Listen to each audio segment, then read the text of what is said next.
আন্তর্জাতিক মহাকাশ স্টেশনে দীর্ঘ ৯ মাস আটকে থেকে অবশেষে পৃথিবীতে ফিরে আসতে পারলেন দুই মার্কিন নভোচারী বুচ উইলমোর ও সুনিতা উইলিয়ামস। গত বছরের ৬ জুন ৮ দিনের মিশনে আন্তর্জাতিক মহাকাশ স্টেশনে যান বুচ ও সুনিতা। কিন্তু বোয়িংয়ে যে ক্যাপসুলে তারা যান সেখানে ত্রুটি দেখা দিলে তাদের সময়মতো পৃথিবীতে ফিরিয়ে আনা যায়নি।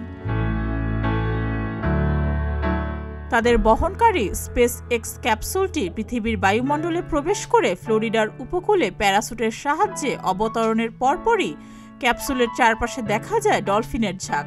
পরে একটি উদ্ধারকারী জাহাজ ক্যাপসুলটি পানি থেকে তুলে।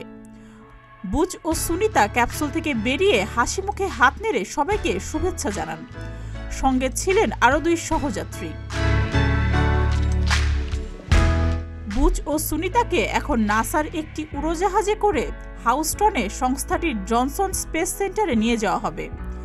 সেখানে কয়েকদিন নিয়মিত স্বাস্থ্য পরীক্ষা করা হবে তাদের।